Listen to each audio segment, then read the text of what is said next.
Welcome to the Intercut Podcast, the weekly show going over the TV, movies, and entertainment that people can't cut away from. I am your co-host, Zachary Shevich, and joining me, he knows you know it's Looking Glass, it's Arturo Zurita! How you guys doing today? I actually have a very special one, and this one actually is going to flow directly into Fernando because I had no idea that Fernando's family, they're just talented when it comes to actually like doing.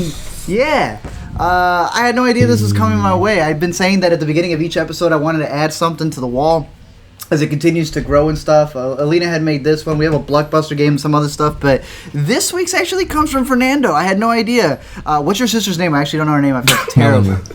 Melanie. Wow. Melanie? Yeah. All right, dude, she got the Space Jam one down. You see that? She got the hair down exactly as poofy as it is. I really appreciate that. So I got one of these, and then Andres, who had stayed over, had given me the Snail Mail album, which, funny story behind this one, I had actually seen her in concert before I knew who she was, and then I fell in love with her music, so I never got to see her, but I appreciate these. So I got one more thing to add to the wall as I pass it on to the next person we have on here, because we have a total of 4 people on today. Yeah, it's an extra big round table for our Thanksgiving special here. Also joining us, he's no longer in Rocket Math. It's Chase Azarian. Welcome back, I don't even Chase. know that reference. What is that? You need to watch Greener Grass again, man. One of your favorite movies of the year. I'm fake, for sure. I love how, all of us love Greener Grass, Well, but I haven't Jack's the seen only it one who's since seen it January. like 7 more times. I saw it twice in January. I have to rewatch it, but I'm doing good. It's been a long time since I've been on here, so Been glad too long. to finally Been too come long. back, for sure. We had to ask Walt himself, we're like, can we Yep, please exactly. I swear, just 45 minutes. You had that's to buy all we me need back. from him. The Disney man himself took a moment from Making his magic. Disney Plus schedule. No, I didn't buy Disney Plus either. Mooch off others.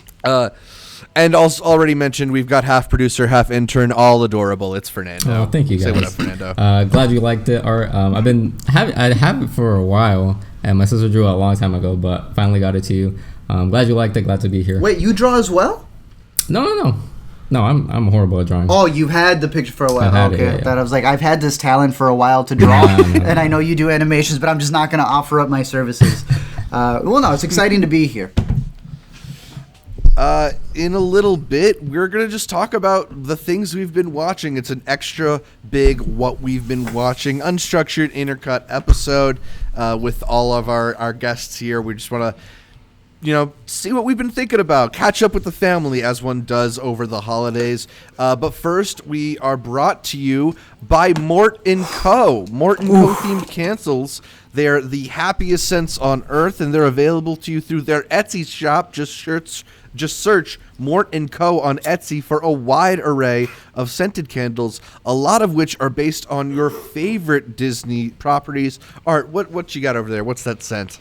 I should have asked him. I should have asked Ryan for it, because it's a good buddy Ryan and his brother. His brother helps make all of these candles over at Mort & Co. I'm looking for the Ryan scent. I want the Ryan coming fresh out of Costco scent. This is the Dark Side. I still have had these. I need to get more of these before we start watching all the movies. What's the Dark Side smell like? Oh, no. So this is Light Side. Oh, we covered this last week. I had said Dark Side is cinnamon. Light Side is the forces of good. I really don't know what smell it is. I just know. I actually prefer the Dark Side one, but that's what we got for this one. I am very curious if they're going to make Disney Channel original movie ones. That's what they need to do next. They need to make one for The Other Me. They need to make one for a Smart House. I don't even know what the smells would be. They need to make one for the famous Jet Jackson. Where's the smell Even would just Stevens be candle, man? That's what I'm looking for. Exactly, yeah. A little honey boy candle coming out for that, but I'll be the first to order my Brink candle as soon as it is available. It just smells like his rubber burnt rubber.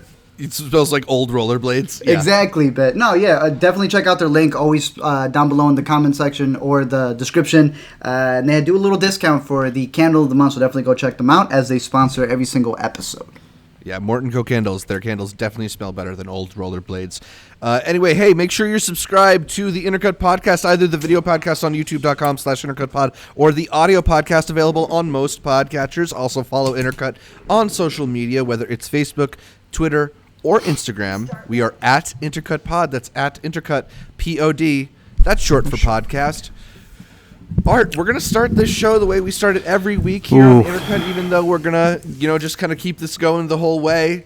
But let the people know what you've been watching. So I know we're going to start with the recent stuff, and then later on we'll probably get into the bigger stuff for the holiday season, and then there's a bunch of, I think, the Oscar stuff, because the Grammys were, as of this recording today, the Grammys were announced, which there's even some movie ones in there, which I'm very curious to hear you guys' opinions on. Who did Shallow? What was the movie for Shallow? Lady Gaga? A Star is Born, yeah. That's still getting nominations at the Grammys, even though the main song from the movie was nominated for Song of the Year. Yeah, the Grammy schedule is all sorts of I don't really get it. But we'll talk about all the predictions for the Oscars and some other nominations that have been out. But what I've been playing, Zach, is what we got this week. I have 2 games. The first one I want to start with is Control. It's some of the most trippiest stuff.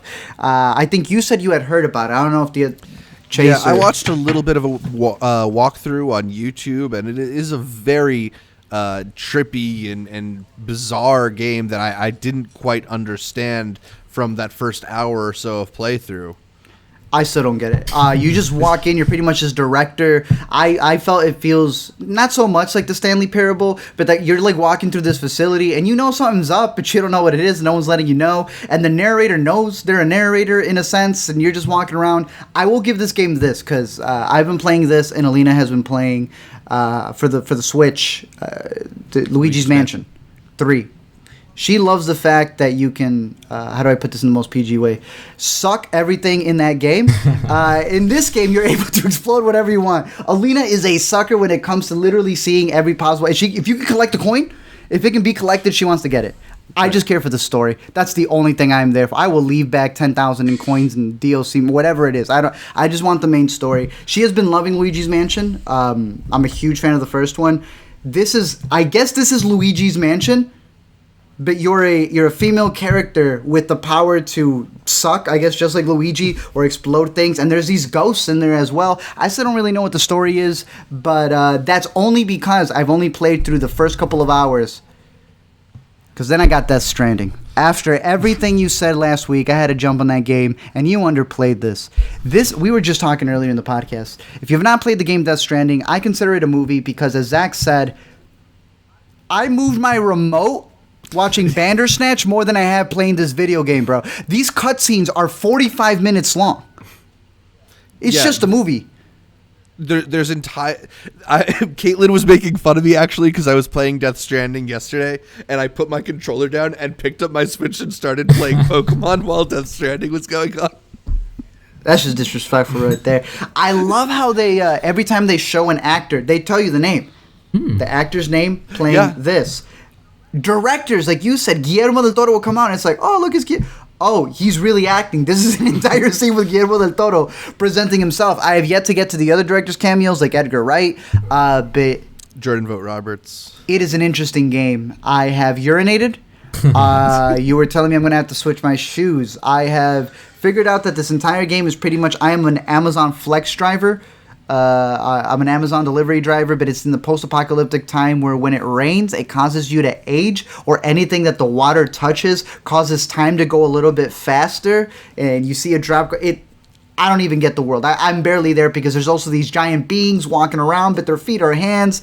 Your job is just to deliver stuff. And deliver stuff you do, because you can't just pick something up and carry it with you. You actually have to press every remote and hold it as long as you're carrying that briefcase.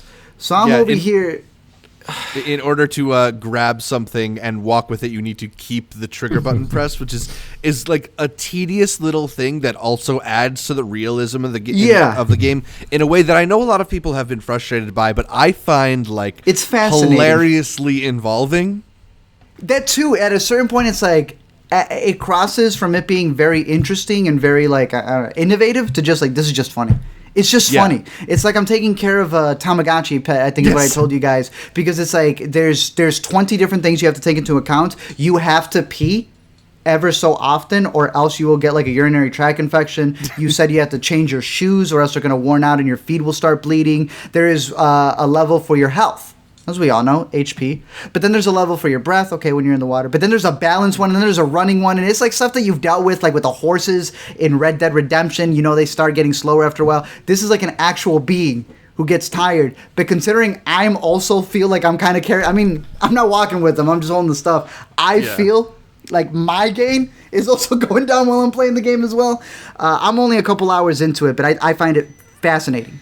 The thing that I tried to get across last week, and that I'll double down on this week with Death Stranding, is that like the level of imagination in the game is to such an extent that I'm consistently impressed by. Like I'm further into the story than I was last time we talked about it, and I have seen more, but I still have very little idea what it all is like supposed to be or supposed to add up to, because it's just such a insanely creative scenario, and it's I don't know, it's like I've never quite played a game like it. I've never quite seen a world like this one. Chase and Fernando, I don't know how much you've heard or know about Death Stranding, but like just the marketing. I don't think either of you have played it. What's it like, kind of hearing from the outside? It's crazy because I know it's been hyped up for a long time. It finally came out, and I still have like no idea really what it was. I was watching my friend play it, and I was just like, "What are you doing?" Like, and the game starts with like a really long cutscene, and it's crazy because Kojima, the game director behind it, he's like so interesting. I feel. What was the last game his company made? Because I don't remember. Was it Metal Gear? Because I know they. Yeah, it was the last one. Fully, I think it was Metal Gear. Yeah. But they had made the demo, I think. That never got released. I mean, I think there's a reason why they take so long with their games, because that's how they're so intricate and there's so many little things. But I had no idea it was like that detailed to where you have to hold down the trigger to keep holding stuff. And you have to rearrange stuff on your backpack to keep your balance right. And, you're thinking about like, when I'm taking a package from A to B, is there a place in between where I can stop and get more ladders? It's like you're Uber driving in a sense. You're trying to like get through the get everything to work well. I think the Kotaku review called it the Gran Turismo of walking simulators, which is my favorite, just like pithy little description. Dude, I love what he said after the reviews came in, and he was pretty much just like, I don't know if you've seen the article to it. He pretty much just said, "Oh yeah, American audiences didn't like it because there wasn't a gun involved. Y'all just like first-person shooters. Y'all stupid." It reminded me of one of our favorite cinematography lines of all time when it came to Game of Thrones. Hey, get a good I TV. know it was shot well because I shot it. Get a better TV. I like it though. I see why it's different. I understand why people don't like it. As someone who played the Metal Gear games, the more recent ones, and found them to be very, very, very intricate to the point that they may have been too intricate. I think this it borderlines being almost comedic, and I find it very enjoyable. So those have been the two games that I've been playing, and really have just taken up most of the stuff from what I've been watching and playing. What you've been playing instead of what you've been watching. For the most part. Fernando, what's new with you? Anything you've been watching? Yeah, a lot actually. We're getting into that fall season, so a lot of stuff is coming out. I'll say, besides rewatching Parasite yesterday and just getting like way better, if it had any room to get better, it did in my mind. I'll say I saw Knives Out at a screening, and it's my number. At a theater? Yeah, in theaters. Did they project it onto the screen, or was it just? Yes, all right, they did. And it's my number 2 right now of the year. I loved it. It's super entertaining. I love Rian Johnson, and his script is like so like tight, and it just flows so well. And it's crazy because from the marketing, and they pitch it as like this crime mystery whodunit, but it's like way more than that.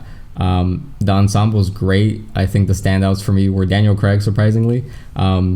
The character he plays is like I love this character so much. Chris Evans also does a really good job playing like a despicable guy, which he isn't really known for. And then Ana de Armas was phenomenal, I think. Killed it. Yeah, and it's funny how they barely used her in the trailers, but she plays a much bigger role in the movie than one would think. So I think I found that really interesting. I don't know if you were able to catch it, Zach. No, I still haven't caught it. Yeah, so But I agree with what he said. You don't really see that she's going to be like a major player in the movie until you start watching it. But I thought it was interesting, the Daniel Craig thing. He had compared, Ryan Johnson had compared this to a lot of other like Clue and Agatha Christie things. He said he got the KFC voice from the fact that, what's his name in The Murder of the Orient Express had a very big mustache. Oh, yeah. And that the reason Kenneth Branagh gave him a super massive mustache was supposed to be that the reason he's able to solve so many mysteries is because no one takes him seriously. And he's able to solve it. No one takes the guy with the big mustache seriously because, like, what a goofball, he's got a mustache. No one takes the detective who sounds like he just came out of a KFC lot seriously, and then he ends up being the one who's able to solve the case. And you're a really big fan of The Last Jedi, too. Oh, yeah. I love it, yeah. So Ryan Johnson can do no. Are you a fan of the Fly episode? Hey, he did Ozymandias though. Yeah, that's true. He did the best episode in television history, my guy. You also did Looper. But I mean, I didn't like half and half when it comes around. yeah, we did make we the know best. that. Oh, really? We know Okay, that. I'm very curious to see what you think about Knives Out. But I think he's 2 for 2 with Last Jedi and Knives Out. Brick, I think, is also pretty good. His like first like really indie movie that he made. Looper, his mix I think is probably his weakest. But I think Looper was pretty good. I think Knives Out is phenomenal. I think it's really good, and I see why. Looper. I don't really remember Looper. I remember liking it though. I thought it was good. Yeah, I thought Looper was really good too. I guess I'm on the minority with that one. I think Fly is kind of a great episode as well. I know I'm in the minority for Fly. I know people love. I don't know Fly. if you are in the minority for Fly. There are a lot of people who don't my like least it. favorite episode of Breaking Bad, but I don't care after Ozymandias is like Ozymandias. Yeah, come on. wild. It's best. It's crazy. Yeah. It's beautiful. What's up? What you been I've watching? I don't know. Like, can we bring up Dr. Sleep? We brought up Dr. Sleep before recording. I don't think we've done it on this right. show though. For you to bring up Dr. Sleep. What did you think? It was an aggressive wasting of my time. It was just First of all, I had zero desire to see this movie. The trailers looked bad. Then why did you? Why did I? Because I hate myself. I didn't even ask you to edit this one. You just to paint the. I know it's very basic to say The Shining is probably my favorite horror movie, but The Shining probably is my favorite horror movie. So going into Dr. Sleep, I was like, okay, I'll watch it. You know, It Chapter 2. People didn't like It Chapter 2. I kind of enjoyed it. I thought it was enjoyable. It wasn't as good as the first one, but it was still good. You know, it was whatever. So I go into Dr. Sleep, and it just, the whole thing, first of all, it's 2.5 hours, which is 2.5 hours longer than it should have been in the first place. The entire plot is just like so unrelated to The Shining until they force it at the end for the last 30 minutes, and you're just like, what the fuck? Why am I watching? Like, none of this matters. Like, they would do the cuts to like just scenes in The Shining just to remind you in case you forgot that Jack Nicholson put an axe through the door. Like, it was just super offensive, I feel like, to the original material.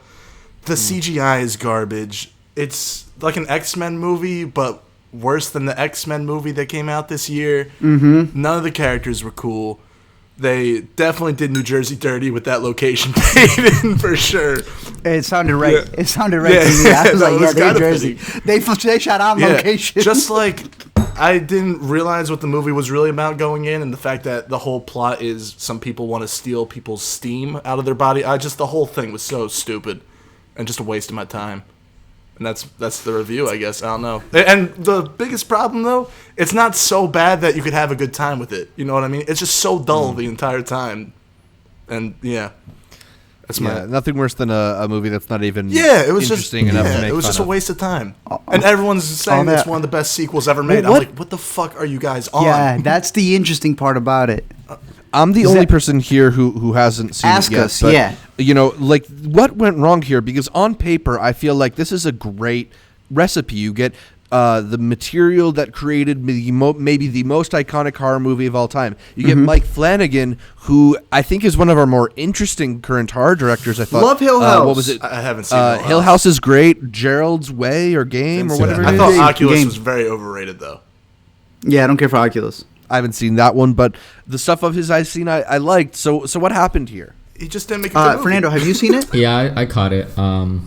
Where are you? I caught it. He's like, I forgot He's about like, it, I went through it. But you liked it, no? I am kind of in the middle. I think some things worked. Definitely agree that a lot of the CGI and the Shining references, and trying to implement things from the Shining by recasting people and stuff.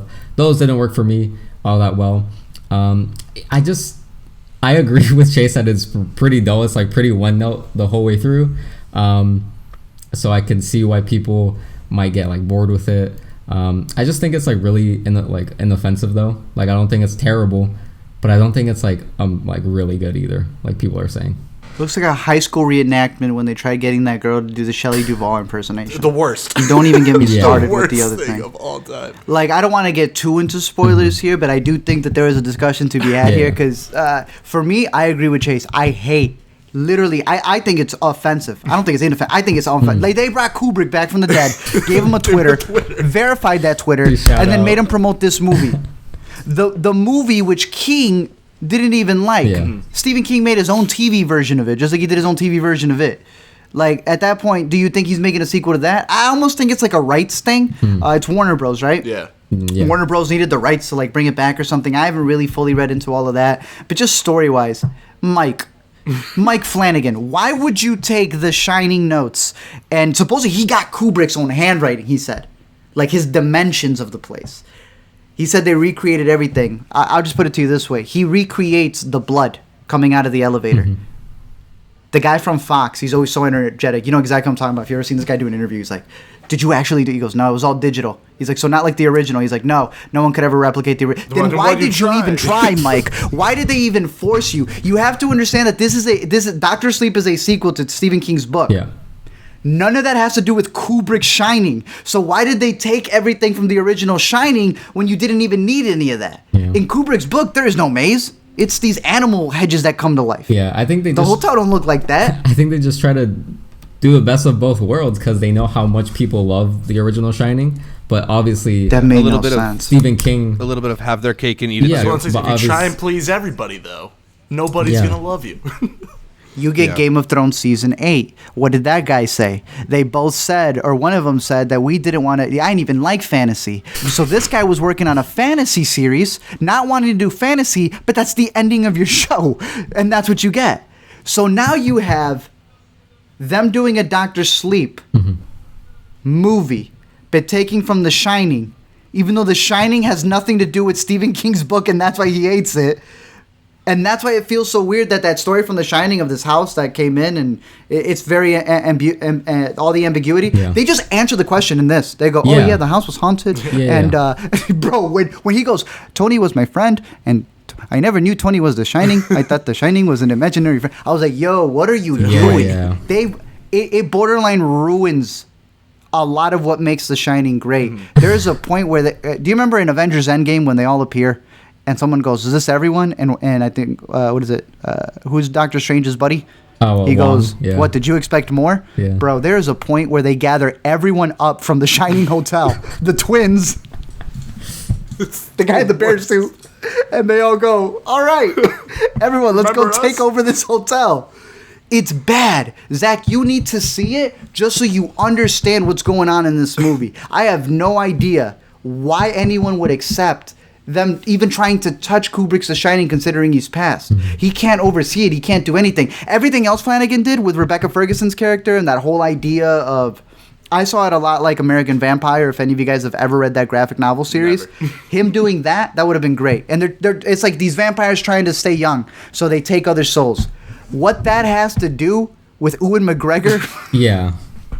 Sobering up? Nothing. Just Train Spotting 2. Yeah, like I enjoyed that aspect of it. 3, but once they went like completely different, or once they try to relate it to The Shining, I was like, okay, like you don't have to. All right, what are we doing there? Yeah, even King, when he's doing the interviews, he goes, Kubrick's The Shining, how do I put this? It was very cold, and now we're trying to warm things up because the hotel freezes at the end of his movie, but in my book, it burns. Now I can properly burn the hotel. So then I was like, so y'all weren't even supposed to be in the hotel to begin with in the book? I don't get it. I am confused. I've heard some people really don't like Mike Flanagan and like actual filmmakers. There's the guy who made, he's in Greener Grass as well. The Thunder Road guy? Oh, Jimmy? He hates Jimmy Cummings. Bro, one of his tweets was, if you ever don't believe that if you're ever having trouble and are having doubts that you can make it in Hollywood, just remember Netflix made 8 episodes of Haunting of Hill House. I remember. I was like, wow. I enjoyed it. A Doctor Sleep I'm split with. People are saying that it's the new Blade Runner 2049. That sequel that comes 30-something years later. I don't even love the 2049. This is no. I don't see it. I don't get it. Yeah, Zach, you need to be the deciding factor here. I mean, it seems pretty definitively like we are down on Dr. Sleep. And But I don't everybody know if that else means that isn't. People love this thing. People like you. Not like love. Love this thing. Love. Yeah, I don't know about that. I need to tell you one thing about this. Yo, there's a girl who I thought was supposed to be the Dr. Sleep. They like see her, and pretty much she was abused as a child. So what she does is she goes and she grabs other men and goes, "Oh, I baited you. I'm 16. Why would you come to the movie theater? Go to sleep now. I'm going to abuse you." Rebecca Ferguson goes up to her and goes, "Yo, you're pretty straight." And then she's like, "What? Are you a bad guy?" She's like, "Nah, I want you to live forever." She's like, "Dope. What do I got to do?" She's like, "Well, considering you're a person who's been trying to get back at pedophiles because they hurt innocent children's lives, how about we go kill innocent children so you can live forever?" And she does that for the rest of the movie. And I was like, what was the entire point of her introduction? She was like, "I am here to protect the innocent." Yo, you want to go kill Jacob Tremblay? What? What are you talking about? What do you mean? I can't wait for you to watch it, Zach. I guess I have to at this point. Yeah. I mean, I don't know. Torn. He loves it. He comes out. Anyway, so what I've been watching on Netflix actually is the latest season of The End of the Fucking World. Oh, yeah. What did you think? We liked the first season of the show. It's kind of like a fun, breezy, boy meets girl and they go on the run type of story, modern Bonnie and Clyde, if you want to put it into those terms. But it felt like it was a perfect little succinct thing, right? Like, how is it going to come back? And I think they've managed to find a way to bring it back with a lot of the same attitude and a lot of the same ideas without really selling out what that first season was about. It's just I think the show moves at such a fun, quick pace with its narration and with its short scenes that before you can even really focus on any one situation, they found a way to breeze through and to go into something else that's kind of fun. I just enjoy spending time with these characters. I think the performances are really fun here, and I've enjoyed the second season. I'm halfway through it for now, but I like it a lot. I mean, it's really short episodes too, so it goes by before you even know it. Do you like it better than the first season so far? Not better. I think the first season had more of a specific point of view that I got into right away, like introducing you to the two main characters. Whereas this, it's a lot of like, I've enjoyed this construction of it. Where the second season has really impressed me is in the way that they've structured the writing and how, you spend that first episode really not even with the two main characters that you're used to, but still in the world of the show. And the way that the show is able to build outward like that, it's something that I'm impressed by. Yeah, because they have a very specific aesthetic, a very specific tone that they go for, and you don't even have. Yeah, you don't even have the. I mean, you have a character from the first season appearing in the first episode, which unites things together. You're like, oh, so this is their backstory. But I like how they added it. It is based off a comic, and if I am not mistaken, I want to say the first season was based off of the only material that was out. So season 2 is going another way. But I agree with you. I think they actually found a way. While not as great as the first season, and sadly the binge mode, which you and I have been arguing needs to die, I don't think helps that this all got dumped out there. It's a very quick watch, and then people moved on to the next thing, be it Disney Plus or whatever else came out. But it's decent. I'm curious to see how else they expand it, because that seems to be, again, the new thing. Will this get a spin-off? Yeah, well, it is really easy to binge. I mean, it doesn't necessarily sit with you very long. I don't think there's a lot of substance to the show. I don't know if it's necessarily like asking any great questions, but it's just light and breezy and fun. So I think it's a very easy watch. And if you're looking for something to just kill some time with, I do think you can make a lot of worse choices than The End of the Fucking World. The second season, yeah. We get a lot of requests for it, so yeah, you do. Kids love it. Like they think they're those characters. Like they love it. And then the other thing that I've been watching, let's just consider this my official plea. Art, you need to be up on Watchmen. I know. Can I say something? I've been trying to buy the book online, and I go to Barnes & Nobles, right? They are only selling the version that's got that huge, it's not even a sticker. It's printed onto the cover that says now in HBO. No, I don't want the now in HBO series. I want the original copy of, give me his transcripts. I want to read the original one. So I've just been reading it digitally so far on Hoopla. I want to finish reading the first one. Have you reread the original? No, not. I haven't even read the original, man. I'm just diving into the show, dude. Again, I told you that I personally want to reread it again before I get into it. So we're both gonna have that perspective. I'll have more of the backstory from this. You don't need it because clearly, Alan Moore said, "I don't even want this to be a series." But look, that original still stands. Is just so good at crafting TV. Each episode just is this perfect little like glimpse into the history of the world and the psyche of a character. They just did an entire episode following the Tim Blake Nelson character, Looking Glass, and what I've read is that it's a story they developed after they were already working on the show, that they basically like wrote in because they figured out a new way to approach this character based on the Tim Blake Nelson performance, which also makes this really interesting.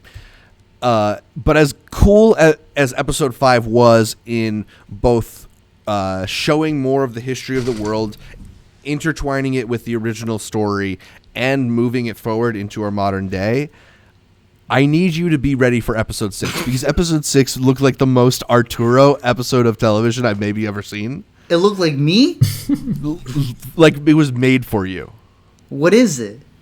You gotta watch? Without spoiling anything, somebody ingests another person's memory and then has to try and remember who they are. Sold. I still haven't seen Euphoria. I got stuff to get through. I need to talk to somebody about episode 6. I need to catch up on it. Wait, what are they on right now? How many is it in total? 5. 8, 10? 6 is this Sunday. So okay. Or by the time this episode is online, 6 will have aired, and I will have reacted on Twitter. So go. Is it going to be 10 episodes there. like most of HBO stuff? Okay. Yeah. So this will be done by mid-December. So it's time to start catching up. Question: is it a mini series? There won't be a season 2? No, there's going to be a season 2. Ooh. Okay.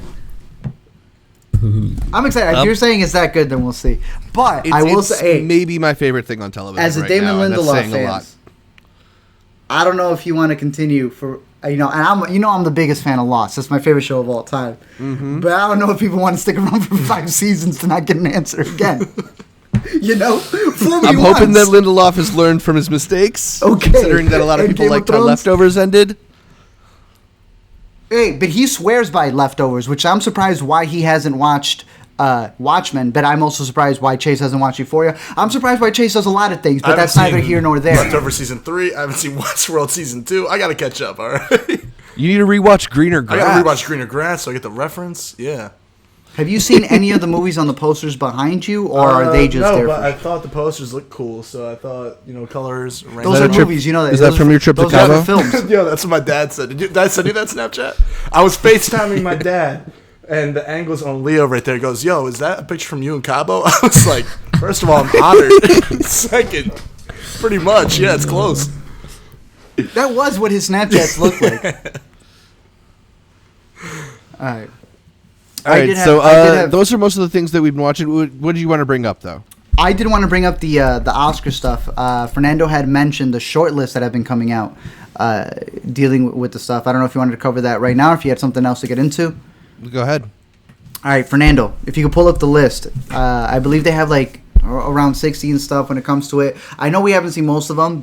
We haven't seen all of them, but I feel that between Zach and I, we've seen a majority of them. Fernando's been catching up on a bunch of them. I think Chase has yet to see... I thought you were going to mention which one's there. But in terms of the nominations, as we always talk about the road to the Oscars, I think the Gotham Awards have come out, right? Yeah, the Gotham Awards came out. The Spirit Awards should be coming up next, if not already. Yeah, they will. The Spirit Awards will be out by the time this episode is up. Oh, damn. Really? Interesting. Wow. They're out.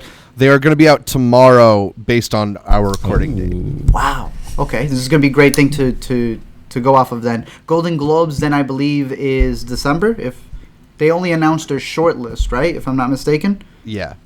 And then the Oscars obviously is not until next year after Sundance. Probably it's usually during Sundance, so we'll be able to get that to you guys, which will also be at Sundance, which I guess is another announcement to make here.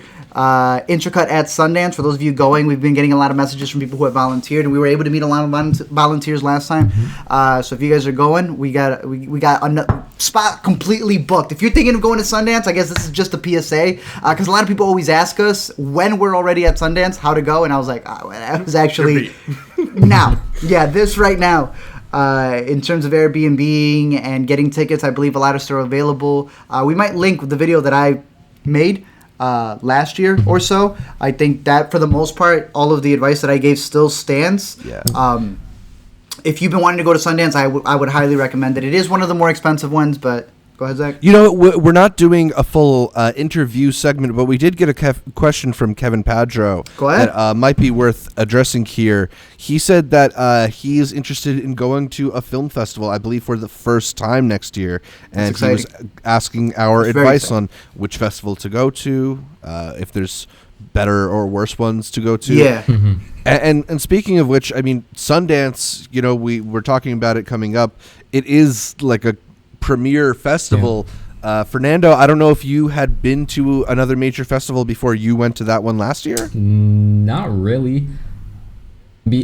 I guess only, and this is what I was going to say, I guess as an answer to the question, was I kind of like hit up my local film festival. I saw like 2 movies when it was going on, but Sundance was my first full festival. So I would say if you're interested in doing a festival, but no, you can't do any of the big ones like Sundance, like South by Southwest, because they are expensive. If you live in like every major city pretty much has like their own like local film festival. So if you live like in a Texas or Georgia, Atlanta Film Festival is good, Savannah, and they all usually play like the same sort of movies, just like a little bit later than their premieres. Kevin actually asked. He said he's from Florida, so if you had any Florida-specific suggestions. Yeah, Orlando Film Festival that happens in the spring. Usually doesn't have like any of the big award contenders, but they still do get a couple of decent movies. And then there's one called Miami Screen Gems that's in downtown Miami that did play. They played like Marriage Story, Jojo Rabbit, and I like didn't know about it until like after it happened, and I was like, damn, I would have gone to that to see them early. But yeah, Florida's like kind of small, but if you do live like Savannah is one that is close to Florida, is right on the border of Georgia, and they got a lot of big movies this year too. And I almost went, but couldn't manage it. Fernando's apartment hosts a film festival every year. You could go there. You got a lot of options. That is true. Go to his house. Go to Fernando's apartment and just screen the screeners he's got. I mean, I think Fernando has the right idea in That's a good point, saying that, like, if you haven't hit up some of your more local film festivals, those are a good place to start because, going to Sundance, going to TIFF, those are very expensive. So that's the problem. It might be worth it. Like, I know for me, like, even though I'm in New York, there's like the Montclair Film Festival is not like a first run film festival, but it still gets movies, sometimes a month, sometimes several months before they come out, and it's usually full of great stuff like the Philadelphia Film Festival. I've been to several times, and I feel like they always get great stuff. And a lot of those festivals too will try and bring some directors for Q&As and things like that. So it's worth looking into what's just in your area beforehand. But if you are trying to go to that next step and trying to go to one of the major cons, go to cons, save up money. Yeah. Cons, just go it. just take the boat over. Do the internship where you pay $4,000 to bartend. Yeah. What would you say, Art? Would you rather start with Toronto or start with Sundance? That's a very great question. So here's the thing.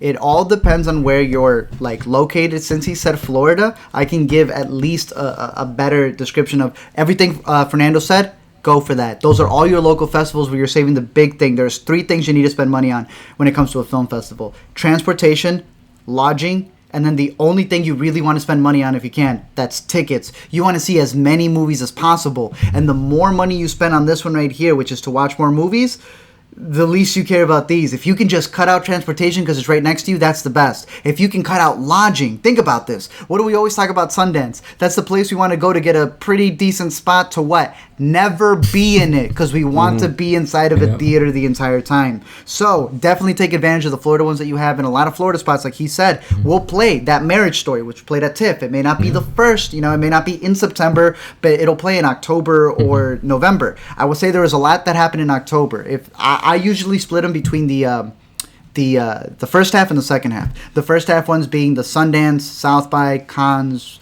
For us, it's Chicago Critics, Tribeca that's going on. And then you have the latter half, which is where I personally would say is where you need to spend your money on, because those will be the movies that you're probably going to be talking about more. I have a bias towards Sundance, but if there is, just to answer the question right off the bat, Toronto. Toronto's going to have your best bang for your buck. It's a beautiful city. It's the best place where you could Airbnb or even sleep by yourself. Zach had a better place than we did, and we had a hotel. Because Sundance is going to be very expensive. Yeah. Again, that's going to be the biggest issue, is how far you need to travel. If you're in somewhere like Florida, Sundance is ridiculous because of the Park City situation and all of that. I would say your 2 best bets are this if you're in Florida. Either go to South by Southwest, anything in Austin. Those are very good festivals, and Austin is way more affordable, I would say. But, and this is one that I learned of, just as Fernando was telling you, if you don't find one of those in Florida, New Orleans, North Carolina. I know for a fact the New Orleans one is the exact same schedule, almost to a T, or very close to it, than what Chicago's was, and they were both playing at the same time. And New York was right before Chicago, and we always talked about this. Zach decided to obviously be in New York. I waited the next week. All those films were going to be in Chicago. If you were in New Orleans, just stay in New Orleans. If you're in Seattle, just stay in Seattle. All those movies tend to sprinkle out towards the end of October to whatever your local one is. And it's much easier to drive to New Orleans than it is to fly. And hey, where's your layover on the way back to Florida, Fernando? Jersey.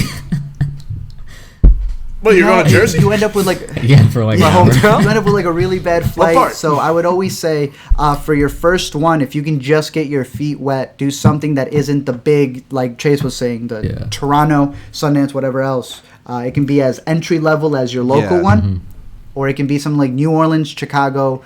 I would say New York gets up there, but if you needed to save up, you wanted one event, Toronto.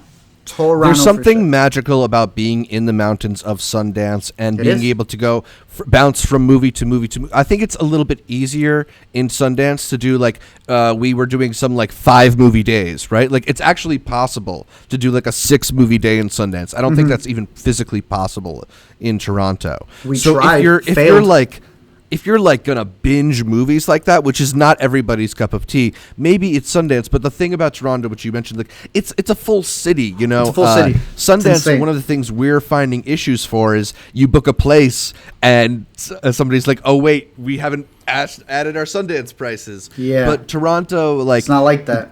It's a full city for you to utilize. If you're somebody who maybe only wants to see 2 or 3 movies in a day, well, there's still more stuff to do in Toronto.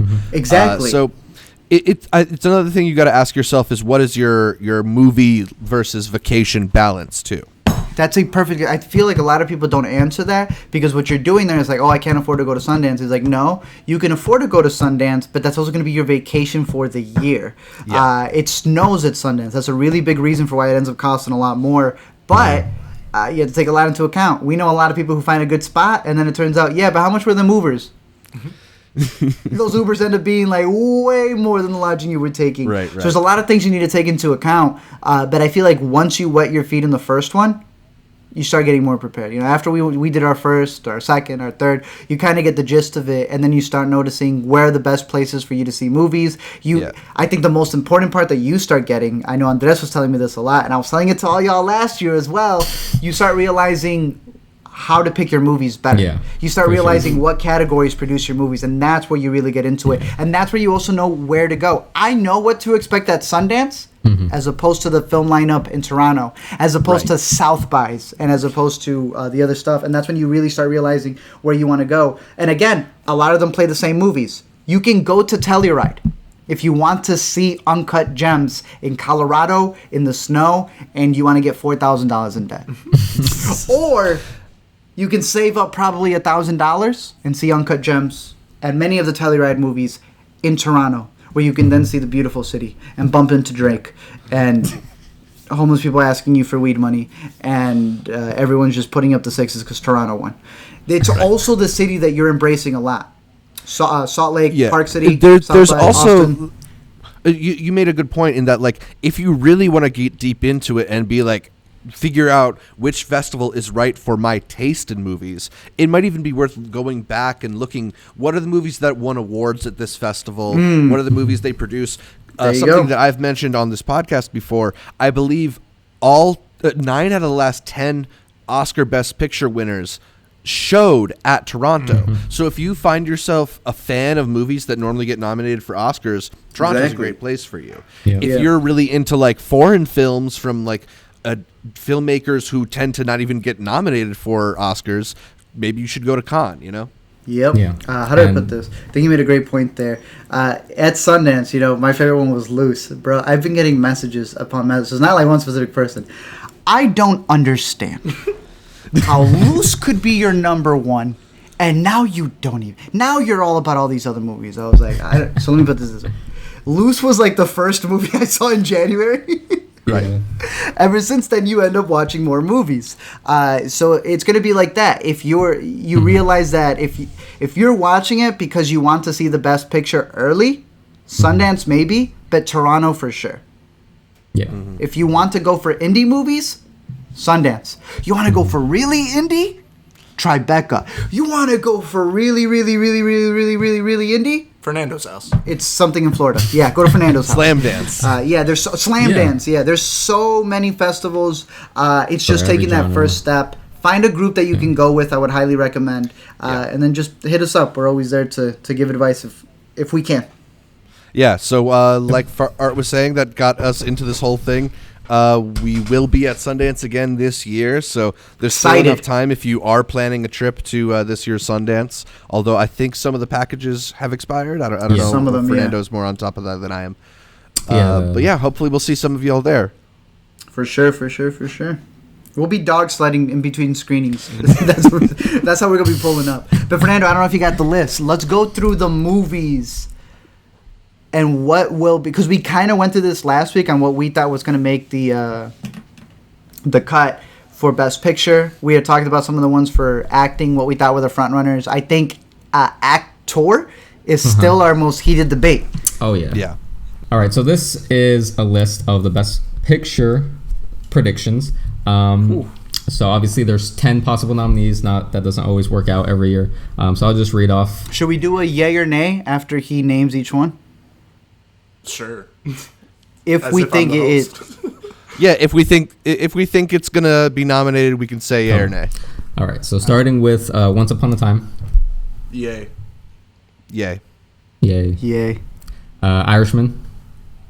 Yay. Yay. Yay. Marriage Story. Whew, I was just Yeah. saying, yeah. I hope yay. That I also hope I like it. Little Woman. Nay. Hell no. I've been here. Really? Okay. I don't know. Maybe Greta could. Okay. Maybe Greta could. I just feel like this year's so stacked. Emma like, Watson? This year is stacked, but there's a lot of like excitement for her next movie. That's So true. right now I'm gonna go yay. Bro, that's bogus. If Come on. And I'm there for Pew Yeah. as well, but still. Actually, I think we changed it to yay. I think it's gonna get the nom. Ah! I think it's gonna get the nom. Uh, Now that I think, because I feel That's- like movies like Uncut that's Gems 4. are not gonna get the nom. Yeah, You know what I mean? There Like, you go. Yeah. I All know. right, Ford v Ferrari. I'm telling you, this one's getting in there. Yay. Nay. We didn't get to talk about it, but I hate Ford v Ferrari. didn't see Not it hate. yet. I guess that's a little strong. I'm going to say Okay. nay. So Jojo Rabbit. Yay. Interesting. Do you guys like JoJo? I did. I haven't yes, seen it but yet. I don't like it as a Best Picture nominee. I think I think it's good. Should we get into JoJo real quick? Can I say one thing? Yes. I you can think say, go ahead. Taika is like the best like concept guy, but I don't love any of his movies. Like JoJo is probably my favorite from him. Really? Okay. Really? But like all of his movies, I'm just like, yeah, that's a great concept, but like, why can't you be a better director? It sounds messed up. Or better. No, I think it's the writing. I just don't think like his comedy is good enough for like the World War II. The whole idea of it is great. It's very inglorious. It meets like the Moonrise Kingdom style for sure. Borderline rips it off. There's points of jokes in there where I'm like, that's really funny, and then there's just an hour of just like, this is fine. And then there's 20 minutes of like, this is great again, and then it's just over, and you're like, it's a good movie. It made me feel good, but it could have been so much more than just a good movie. I agree with you. This is exactly why I don't think it should be nominated for Best I think Picture. it's going to be. I wouldn't nominate it for Best Picture. Okay. That's what I'm saying. I think it takes away from it, you know? It's sort of like, let's say you have... What's a movie that came out this year that the moment you were to say, yeah, that's nominated for Best Picture, all of a sudden you go, okay, now I like it less. You get what I mean? Yeah, I get like, you. I feel that almost, because now there's an expectation to it. Once it won that award at TIFF, I even went like... Well, that's like Joker for a lot of people. Yes. Yes. For sure. Yeah, exactly. For sure. We'll see. I do think JoJo will ultimately get nominated, though. That's 5 already. I need you guys to understand that's 5 picks already. Stacked year, 5, bro. That's okay. a lot of competitive movies. All right, let's keep going. Maybe we should have had that popular category because Maybe. we're running out of space. All right, Farewell. No. It's foreign anyway. It's foreign anyway. If we're going off for the the Globes, Globes, not I for don't the think The Oscars. Oscars, you could still get nominated. Hey, but the Oscars, they wouldn't even let the Nigerian film because it was in English. So I don't know what's going on. You know? Roma got nominated. Moore got No, nominated. I think Farewell is just I like just a don't little think bit it's hyped up. too Yeah. little Too of small, a yeah. movie, I think it's just gonna get foreign. and it came out too early in the year to. I hope it gets an Indie Award. Yeah, for sure. For sure. I'm sure it will, and maybe if it gets a bunch of those critics awards, it'll get back into it. But I kind of feel like the Farewell has got like maybe a screenplay and an acting nomination Gotcha. in it. Still in your top 5? Yes. Okay, it's nice to know. All right, Beautiful Day in the Neighborhood. No. Really? In terms of what we think, I haven't seen these movies. I'm say just going off of yeah, like you the haven't numbers seen it. I've seen. It better get directing. I've already stated if she doesn't get nominated for directing, I'm not even covering the Oscars next year. Really? Not even on this Oh, show. word? I will. Y'all can come in. I'm not covering the Oscars. If they don't nominate Marianne Heller for directing, Yeah. I'm not watching the. Yeah. I saw that recently too. I shouldn't even be and- watching the Grammys. They didn't nominate any female rappers in this past year. 2019. All I'm not right. vibing with it. What's next? Us. No. No way. Us. Where Where's are you your reading psych this nah? list? Yeah, where's that at? Us is Us was the first movie to send out like award screeners, Which is I believe. hilarious. And like, I get it. do think, I get it. Yeah. I do think Get there's out. a world in which Lupita gets a nomination for Best Actress. Sure, that's it, way. and it stops there. Jesus, You're gonna so give it mad. for I the would script. be furious if Lupita got a nomination for faking strep throat for an hour and a half. It's so... She's bad as the... Whatever... What are they called? The doubles, Right. what are they called? The tethered. The tethered, tethered. yeah. Her tethered version is awful. I think she's got to. I don't think so. I think it's stupid. I don't know if it's Best Actress good, but I liked her physical performance in it. I don't think that the script is anywhere near what Get Out's was. Yeah. I was on the. I don't know about you guys, but I agreed with all the Get Out hype. Yeah. I think both scripts are kind of average, nowhere but his near. directing... I think he's a really good director. I just want someone else to write his screenplays. And then he'll make a I can banging see movie. that. I can see that. I just think he had a way better screenplay for Get Out than he did in this. Oh, one. no, This- for sure It, he it just did. contradicts itself, in my opinion. I am not. I'm not a fan of the screenplay. I've been very vocal on that one. Yeah. All right, a couple more. Bombshell, which I don't know if it's What's played. that? so this is the one. This No, is kind go of I ahead. feel like one of the big mystery ones still left out there. This is the Fox News sexual harassment Roger Ailes movie that's got Charlize Theron looking like a Completely different person. pitch perfect Megyn Kelly Yeah. in it. I've never heard of it. Also Nicole Kidman and Margot Robbie. Oh, it's that movie. Okay. I know this. Yeah. Yes. Okay. Got it. I want to say Is that getting acting. hyped, though? It Yeah. was It's getting. it's getting a lot of acting hype, particularly. Okay. I don't know if it's got enough to get Is into it going to be Best like an I, Picture, though. Tonya, where, like, There's a couple performances, that people hype up. Maybe. And then I see it at like Molly's Game. Molly's Game. Yeah, Molly's Game had several nominations. Did it? I don't think. Do you remember Molly's Game? Mm-hmm. And I liked Molly's Game. Yeah, It's just one of those that Sorkin. just sits there. Right? Yeah, it just comes on and just sits there. A Sorkin movie that just sits there. That's sad. Yeah. But none of us are putting it as the best picture, right? So we still have 5. Yeah. All right. So Joker, the big question Yeah, mark. boy, let's go! I think it'll. I think so. If Bohemian did, I think Joker will. Yeah.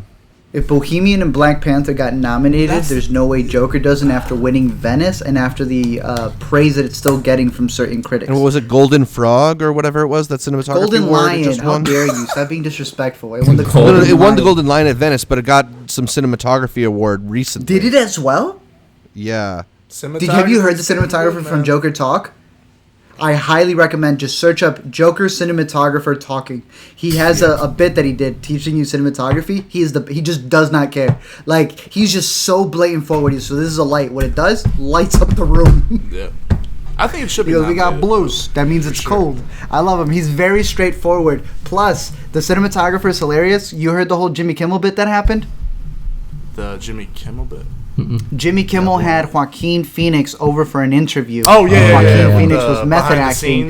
Behind the scenes. So they faked the behind the scenes thing, and Joaquin was like, I'm really embarrassed, but he played it off so well. A petition was made against Jimmy Kimmel because they were calling out the cinematographer. The cinematographer had to come out in that same video that I tell you about. He's like, it was a joke. You idiots. Are we all hyped for Joker 2? If it happens. It chases. No, because it ain't happening. Wasn't that his whole spiel? Like when it premiered, he was like, "Listen, For I it want to this to not be its own happen, thing." yeah.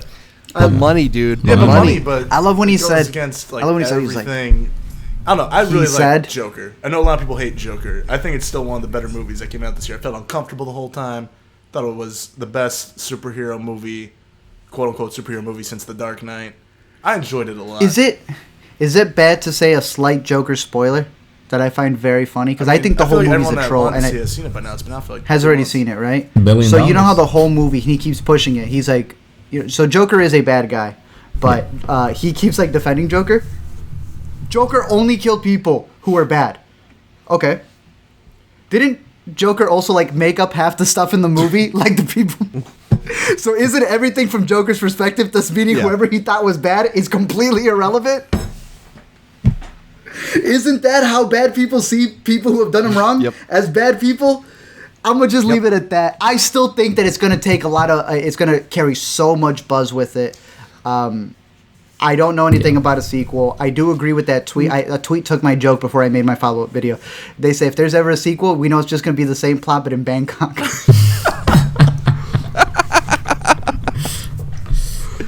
But yeah, I do think it'll snatch a nomination, and I hope it gets Yeah, score. movie- I hope it gets score.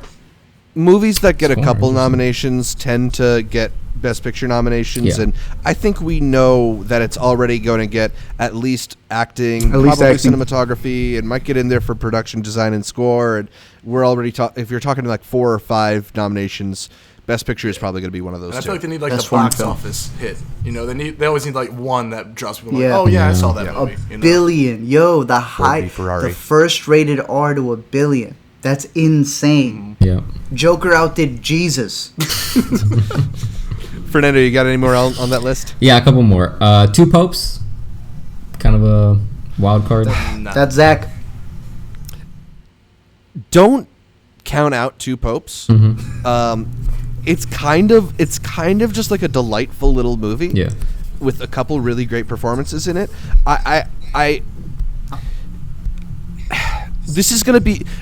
I don't think it's going to be a juggernaut or anything like that. But every year there is that movie that gets nominated, and you're like, wait, really? Two Popes got nominated, and this just Interesting. feels good enough and warm enough and almost about something enough that it can maybe get in there. But we've talked about how crowded this year is, so. I don't know. Netflix I has was gonna been bring that up. busy. I was gonna Yeah. say, do you think Netflix they has really been- want to put 3 Netflix movies Dad, in there? thank you so much. Go. Do you really think Netflix so? has been very busy with Irishman and Yeah. Marriage Story That's Yeah. that it. it might just punt on Two Popes. I think honestly, Netflix might be the biggest threat to Two Popes. If it was like a Focus Features movie, it'd have a better shot. I feel you. That said, if it is nominated, I would really like the slip up "Dick Poop" to be said again when mentioning Two Popes. All right, so the last two, probably the biggest hope, and then the other one hasn't even screened yet, but is getting lots of hype. So I'll start with that one, 1917, the one shot, war movie, Roger Deakins. All the hype around this one seems to say that it's pretty amazing. Yeah, and it's a one-shot war movie. Of course, it's not. There's no way it doesn't. I have a feeling 1917 could be my favorite of the year, and I'm not like a big war movie guy. I feel like 1917.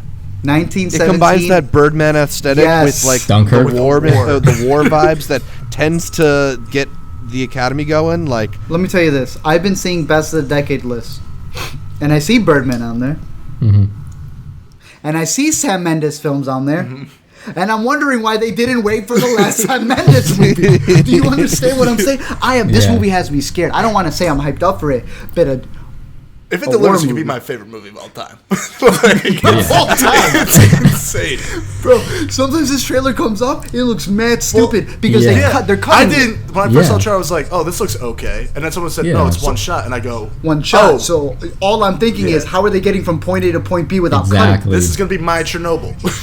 Like, I pitched you the Chernobyl thing. Zach, did I tell you about Chernobyl? This is going to be the Dunkirk I wanted, is what it's going to be. Okay, in 20 seconds, my thoughts on Chernobyl. It's a good show. It's well made. The reason everyone loves Chernobyl is because no one's informed about Chernobyl. So we're all like, oh, fuck, this happened.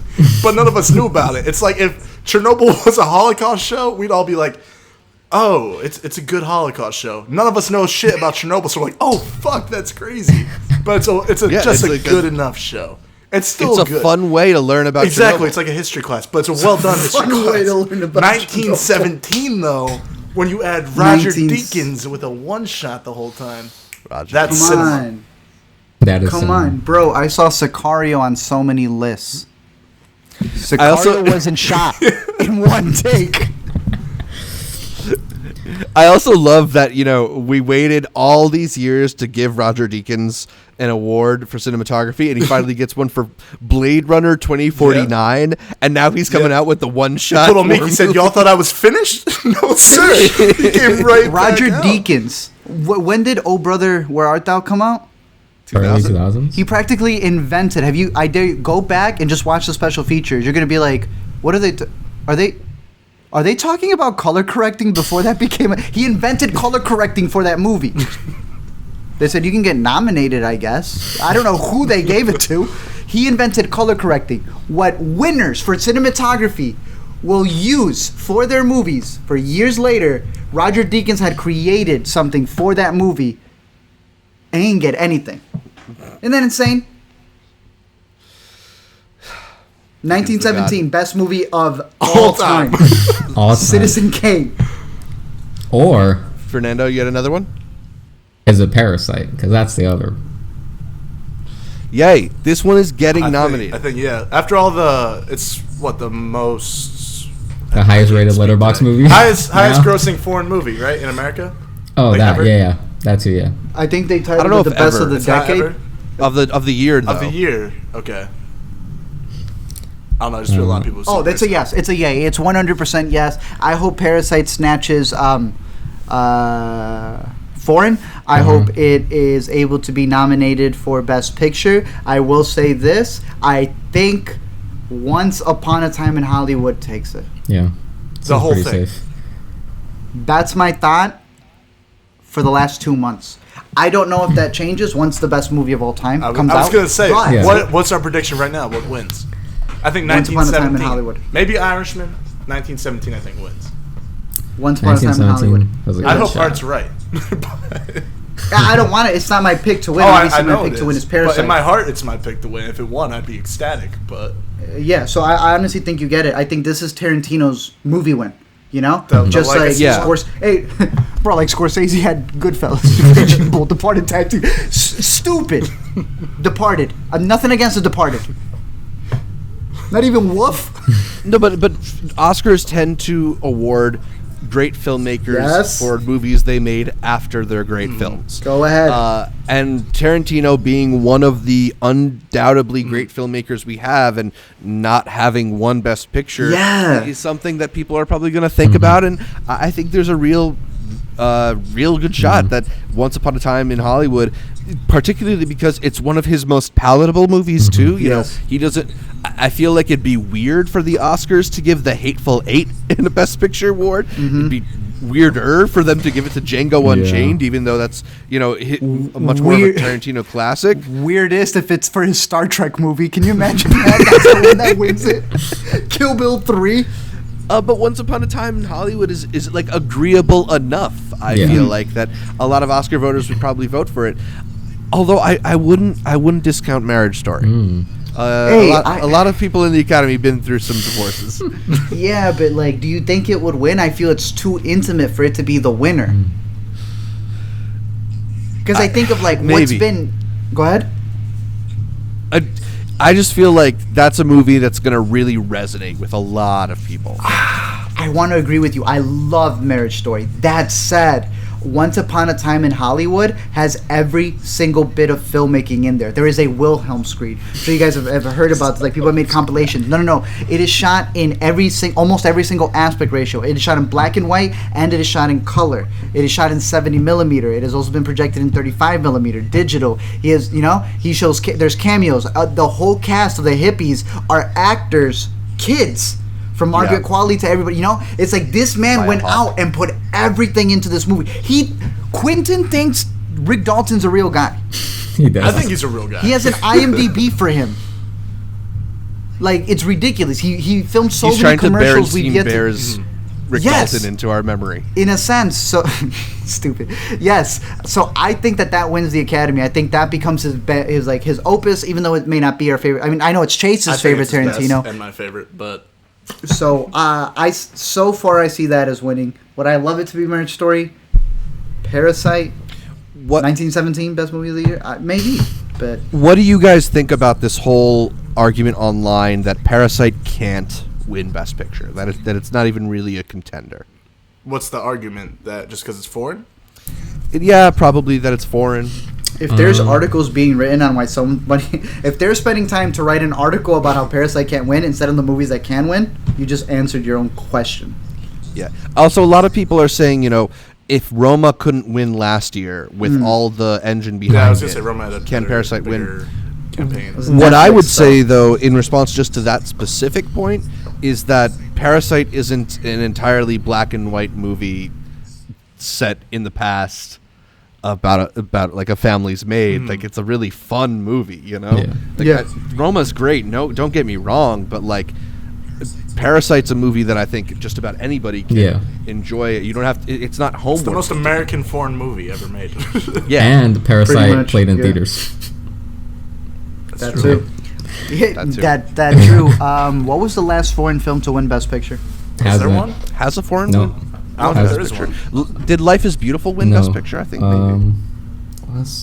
I know when acting, I can't remember if it won Best Picture. You know what I'm saying? Because that's like that's never been a case too. That's also like, can we talk about that? If Parasite were to win, that would make it the first foreign language film to ever win. If that's what we're going off, I want to say that's not the case, but that would make it that. Even currently, if Marriage Story or Irishman were to win, that's huge because that's Netflix's win as Best Picture. What else did we mention? What are some other ones? Does Amazon have something? I don't think so. I don't know if Amazon is one of the real contenders this year. No, yeah. Netflix. Jojo Rabbit. Little Women. Ford v Ferrari. Universal. I mean, Joker. If Joker wins, that's gonna make a lot of internet fanboys happy. That would be a pretty big deal as well. I would love. I just want it to be something wild. Yeah. The crazy thing is that I was noticing is that there's not really a movie this year that has the same effect as like a Bohemian Rhapsody or Green Book had last year, where people were like, if either of these two wins, like that's it. I feel like Joker fits that. I think that's Joker. I think that's Joker. Joker's like the closest. It's Joker, but Joker's still better than the Joker, other two. and it's Jojo Rabbit too. It's Jojo Rabbit. I feel like a lot. Yeah, I can kind of see that, but I think Joker takes the cake for the other two. Because what was the complaints for Bohemian Rhapsody and Green Book? It's just weren't good. Cool. They were bad and they were ahistorical. Dope. Joker's was people are gonna die. So like what? That's true. They took one, and that one went way farther. Yeah. So I don't know. That would be insane. I definitely see it getting the Best Picture nomination. Mm-hmm. Whether it wins it, that would be the best troll of all time. It would. And then the sequel gets announced the next day. That would be awesome. But I still say Once Upon a Time in Hollywood. All right. So I think that's about it for what we're going to talk about this week. I don't know if we want to leave people with some picks for the week briefly at the end of the show here. Mm-hmm. Art, do you have anything? Besides the video games that I've been playing, which I highly recommend, I truly do believe that Death Stranding, the way that it's presented to you, the way that the cutscenes work, it really is a video game. It's no different than when you're watching Bandersnatch. Well, it's different in the sense that there's way more intricacies with it, but it very much is a lived-in world. He has Guillermo del Toro's in it, He's got Edgar Wright. You had said Roberts is in it as well. I highly recommend that as my pick for the week because a lot of these games are becoming very, very cinematic with The Last of Us coming up as well. Even the Star Wars game that's coming up, a lot of people are saying that that's going to be a big play into what the movie and other series are going to be coming through. Just the fact that the Grammys nominated Williams' score for the ride in Disney World. Wait, what? There is for a the nomination ride in Disney World for Galaxy's Edge. Whatever music you're hearing play there, that is Grammy nominated music. That's pretty tight. Even though the That's music's dope. I don't know the music. That's dope. So a lot of these video games, it's very much seeming like you're gonna have to get a couple of the stories from there. And hell, even what's his name said it. If you want to see any of the Avengers upcoming movies, you got to watch the Disney Plus shows. Maybe you're going to have to play the Disney Plus games. I don't know. But if there comes to one that's its own story, and I think it's very much a world you could live in, I'm going to say Death Stranding. When it comes to streaming, let me pull up something else that I had, because I think I was catching up on something throughout the week. But if anybody else has some other picks, go right ahead. Fernando, you got any picks for the week? Yes, I do. Since I think this will probably come out around the Thanksgiving week. I know Knives Out is coming out that weekend. Highly recommend that. And also Beautiful Day in the Neighborhood's coming out. Both of those, I think, are excellent movies. One's super entertaining. One's going to leave you probably in tears. So if you like that, then go watch those. All right. Chase, any recommendations for the people out there? I haven't been watching anything new. So, I will what are the good rides at Disney? The good rides, yeah. Now I'll recommend because, we're about to enter the last month of the 2010s, So one of my favorite movies of the decade that I want people to watch is Don John. I know Don John is a weird choice. I know a lot of people really do not like Don John. I've seen Don John 3 or 4 times now. It's one of my favorite movies of all time. There's something about that movie that I sincerely believe it is the most underrated movie of the entire decade. It's incredible. It's undeniably the best all time. Yeah, like if you've ever struggled with addiction, it could be the poor, it could be anything. I don't know. It's great in that field. The editing is incredible. It's my favorite, besides Before Sunrise and Before Sunset, it's my favorite romance movie ever. It's just so good. It's so relatable. I see a lot of myself in it. Maybe I just like it. I don't know. But Don John, if you haven't seen it, it's the one movie, you might not love it, but if you're making your top 10 of the decade, probably won't make your list, but it made mine. So I want you to watch it for sure. That's my pick. I don't know. I just had to come up with something off the dome. I don't know. I respect it. That's a good pick. All right, did you find your streaming pick? I got my theater ones. It's not actually a streaming pick. It's going to be a limited release and a wide release. If you're going wide, if there's a movie I think you should be watching with your family for Thanksgiving. Oh, this was actually something that I had in the cards. Christmas Day and Thanksgiving Day. I think you should be watching movies with your family. Go out on Thanksgiving Day, skip the Black Friday shopping, go to the movie theater. That's always been a tradition for us. You got Frozen 2. Yeah. You got A Beautiful Day in the Neighborhood. Oh, it's incredible. I've already Ford and seen Ferrari. Frozen 2. Got exclusive access. Really? Yeah, I've seen it. It's a mess. It's the best movie of all time. Company man. I'm going to recommend Knives Out. I think if there's a movie you should take your whole family to see that's a perfect mystery thriller and that everyone can be involved with it, Knives Out. Would you not agree, Fernando? Yep, I agree. He agrees. So then, on top of that, if you are able to see this movie in theaters and you have very comfortable seats before it gets released on Netflix, watch one of the best of the year. I've been saying the Holy Trinity this year is Parasite, Portrait, Uncut Gems. That thing has now become a square. Marriage Story is one of the best movies of the year. It's one of the best movies of the decade. Catch it in theaters if you can, and come out arguing whether you side more with one or the other, whether you see it 50-50 or 55-45. One of the literal best movies of the year, before 1917 comes out. And then we make it we make it 5 sides right there. But those are my picks. Yeah, I'm gonna second Marriage Story. It's such a beautifully told movie, and I'm very eager to see it again. I'll report back having seen it again at the Paris Theater. We'll have the Let Us Explain and everything up too. Yeah, so keep your eyes peeled for that. Also, if we're just going backwards, so I'm going to give everyone the advice I'm giving Chase. Check out Greener Grass again on VOD.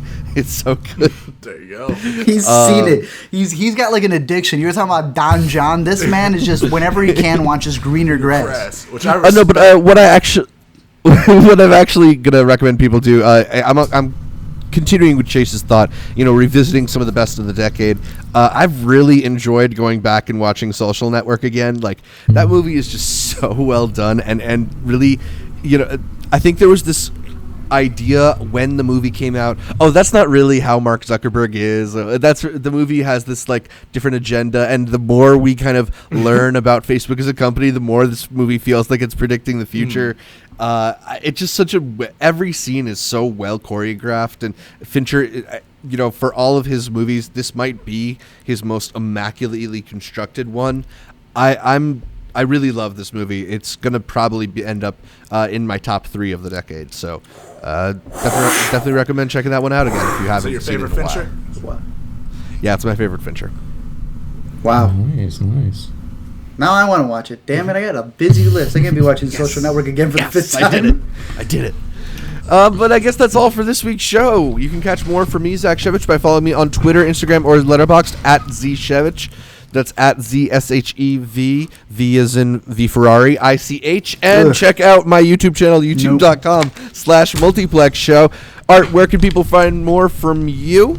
You can find me on Let Me Explain or the A to Z Show, either or. We have a bunch of edits over there. Definitely go check out Fernando. He helped us out with the first fall must watch. It goes through everything that's come out in September, October, some of our picks for November. And some of them we had covered at TIFF, but we have a whole video up there. Live right now, we will also have our Marriage Story one, which was our pick for the week, coming up over here on Let Us Explain. You can find me here every week, but make sure to find these two. Chase. You could connect with me on LinkedIn. We could really get something going there for sure. I haven't posted a YouTube video in a while, but I'm cooking up some shit. I don't know what I'm going to do. Right. I don't know which channel it's going to be on, but I'm cooking. I don't know if I want to talk about movies anymore. I want to talk about some real deal shit. Gotta get back into film. Some real life shit. So. Yeah, he literally needs to turn. I don't know if Disney's gonna let him, but he needs to turn his whole. He needs his own Disney Plus series about working for Disney. It's already in the making. But they'll never greenlit it. Yeah, no, they will for sure. Bro, just off the stuff you do in the privacy of your own apartment. It's an after-hours Yeah, show. that's for the Fernando. Patreon. You get exclusive access to my apartment. Oh God. Fernando, where can people find more from you? You can catch me on Twitter at border_logic, and then writing for the ATZ. Logic? Yeah, border logic. At the ATZ website. That's www.theatzshow.com. ATZ. And yeah, that's pretty much it. All right. Well, you can listen to every episode of the Intercut Podcast on iTunes, on SoundCloud, on Spotify, on your favorite podcatcher. I like Overcast. And then make sure you're subscribed not just to the audio podcast, but to the video feed as well on our YouTube channel, youtube.com/intercutpod, where you can catch our bright, smiling faces as we break down the latest in entertainment. Find new episodes of Intercut every Friday. Please leave us a comment, like the videos, considering heading over to iTunes to give us a 5-star review. Woo. And Or 4 like if we're our not that Facebook, Instagram, and Twitter pages. All of them are Intercut Pod to get updates throughout the week from Art, from me, from Fernando, from Chase, if he's going to tweet about. He tweets about movies sometimes. Once every 3 weeks. And from all of our guests here on Intercut.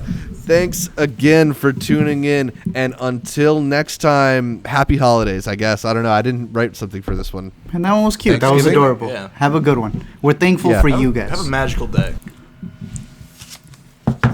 Have a magical day.